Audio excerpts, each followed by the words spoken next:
seemed comfortable out there. I'm sure you will get your... There's a laptop in the office that shows all the certification information you'll need for your PPL exam. Take a look.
Here you can see all the different certifications. Your first step is to work towards...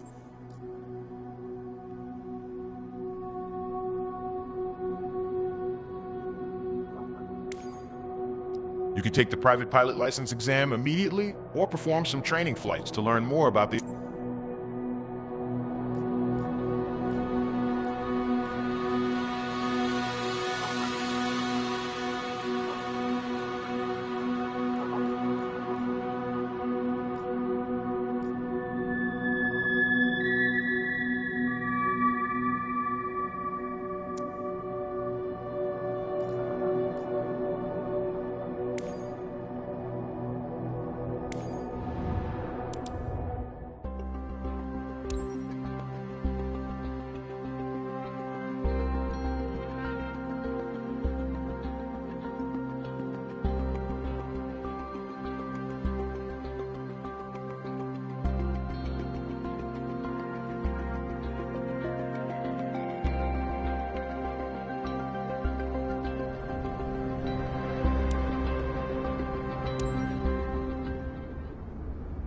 Welcome to Sedona.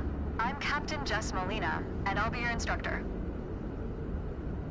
For this lesson, we're going to start on the ground and focus on some basic concepts. Fundamentals every pilot needs to know before hitting the skies. This is your plane, a classic, the Cessna 172. Take a look around it. In the simulator, anytime you want, you can easily switch to cursor mode.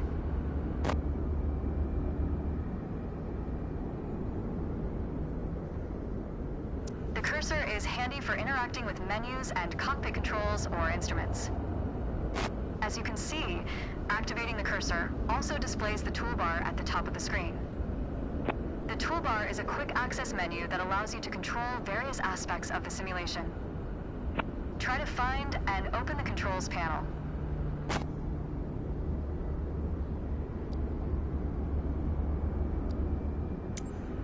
The controls panel is a useful reminder of the button layout for the devices you're currently using. Now try to find and open the camera panel in the toolbar. The camera panel allows you to access the various views and camera modes of the simulation. Go ahead and close all the panels for now. Right now, we are in the external view mode. Let's switch to cockpit view next.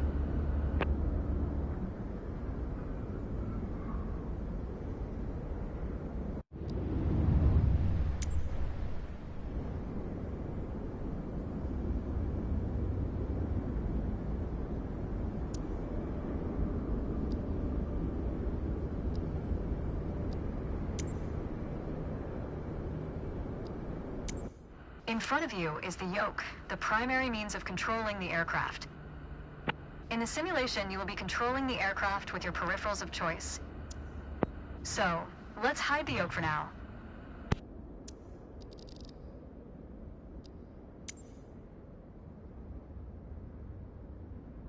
For now, we're done with the cursor, so go ahead and hide it.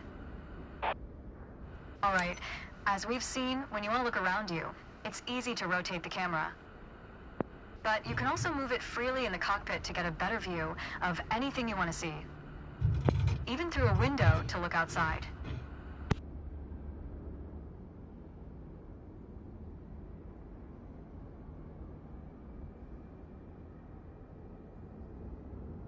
Now, reset the camera to its original position.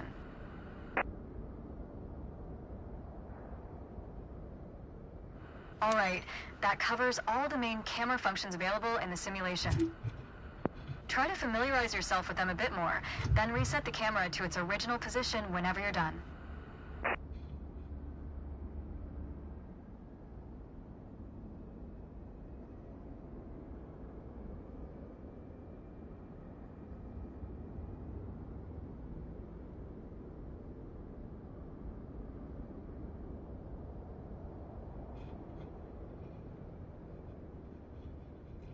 Great.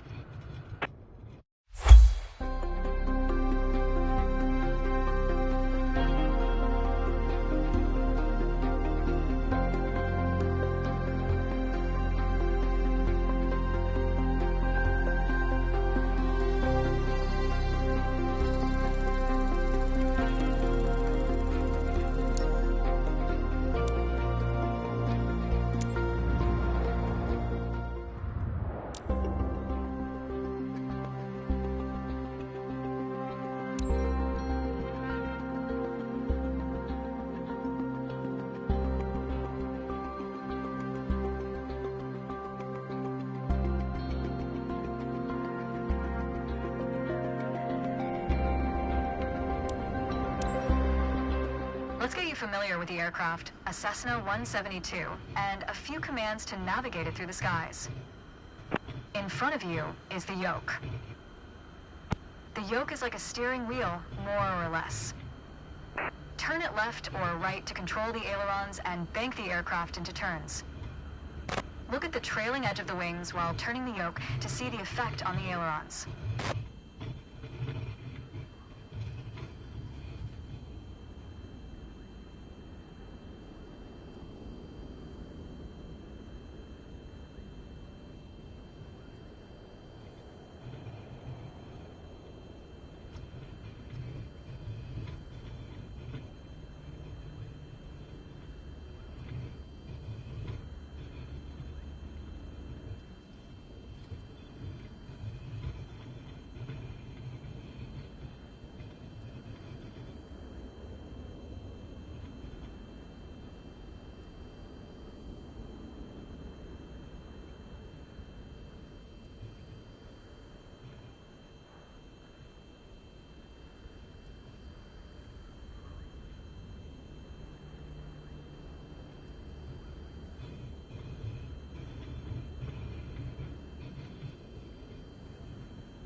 Let's get you familiar with the aircraft, a Cessna 172, and a few commands to navigate it through the skies. In front of you is the yoke. The yoke is like a steering wheel, more or less.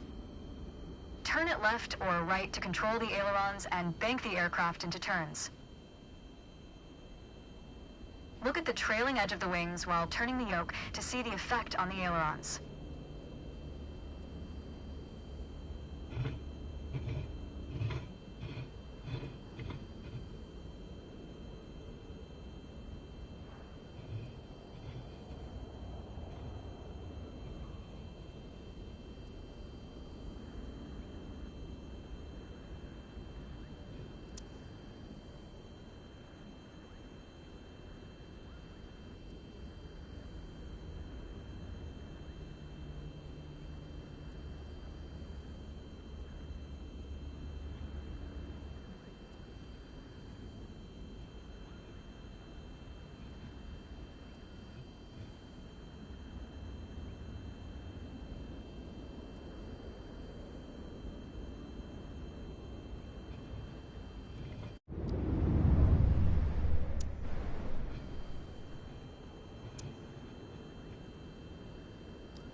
Okay. Now, the difference between a yoke and a steering wheel is you can pull or push on the yoke. This controls the elevator at the back of the aircraft to make it climb or descend. Look at the horizontal stabilizer while you pull on the yoke. You can see how it affects the elevator. Nice.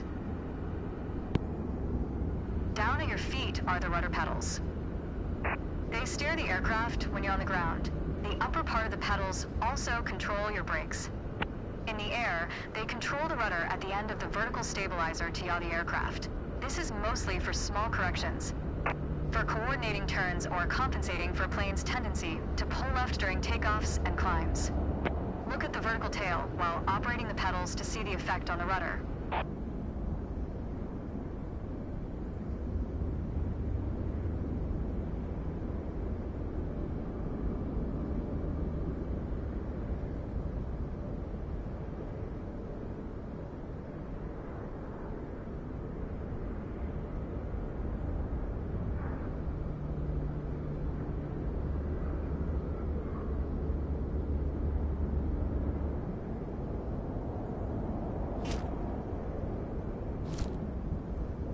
Great.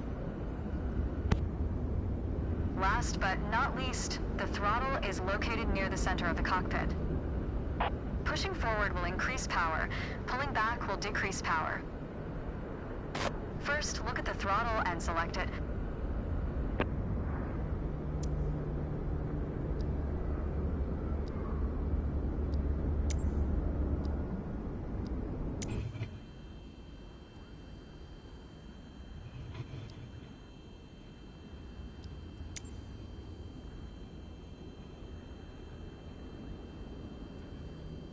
Keep it selected, and push it forward to increase power. Power is increased. Now pull it back to decrease power. Power is decreased. Now we'll do the same without focusing on it. Deselect the throttle. Look away from the throttle and increase power.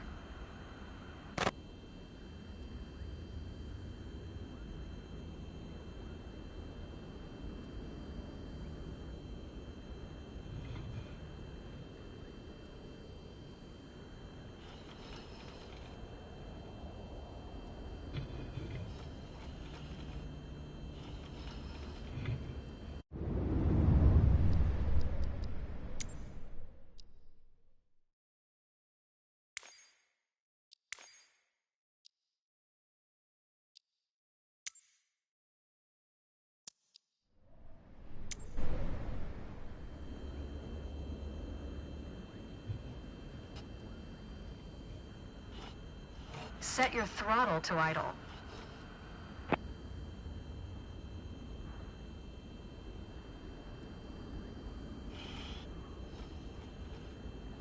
Excellent. When the engine is on, you'll be able to see the power change on your RPM indicator. You'll find it on your PFD screen, in the top left corner. This tells you how fast the engine is spinning in hundreds of revolutions per minute.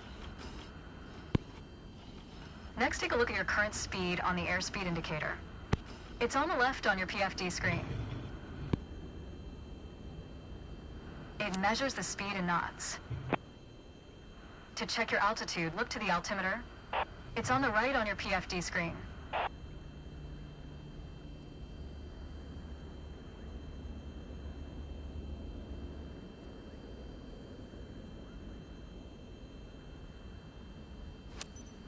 Not all aircraft have integrated screens with all this information. A lot of them rely on analog instruments. You can find the analog versions of the airspeed indicator and the altimeter just above the throttle. They are respectively on the left and right. The analog altimeter has 3 hands similar to a clock. The long, thick pointer indicates 100-foot intervals. The short, thick one is 1,000-foot intervals, and the long, thin one counts 10,000-foot intervals. That's all for today. Next time, we'll see how it feels in the air.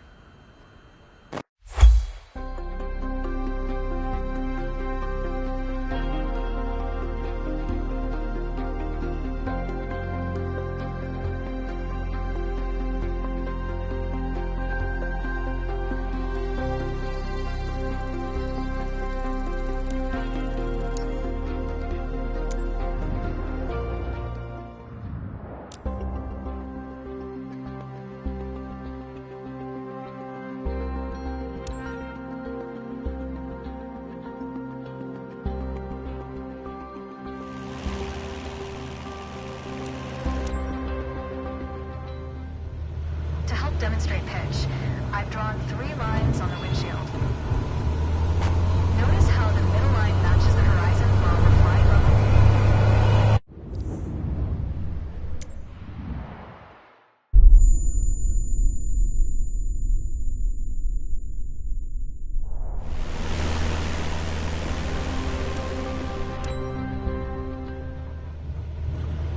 To help demonstrate pitch, I've drawn 3 lines on the windshield. Notice how the middle line matches the horizon while we're flying level.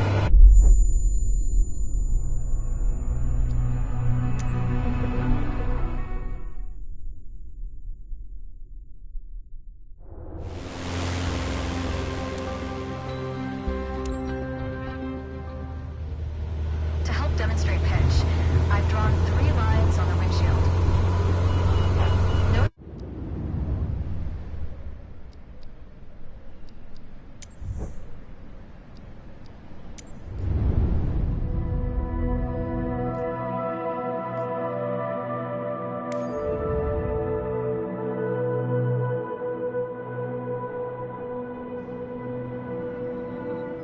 You seemed comfortable out there. There's a laptop.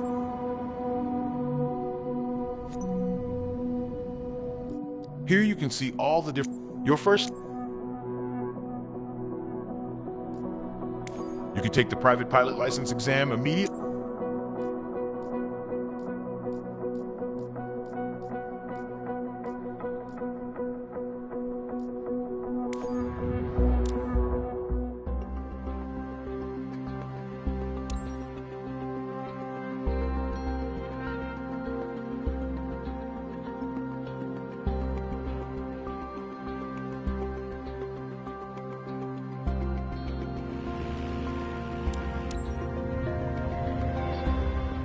To help demonstrate pitch, I've drawn 3 lines on the windshield. Notice how the middle line matches the horizon while we're flying level. This is the cruise attitude.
Kilo Victor November, Charlie traffic, Cessna Alpha, Sierra X-Ray Golf Sierra, taking off runway 5, straight out departure, Kilo Victor November Charlie.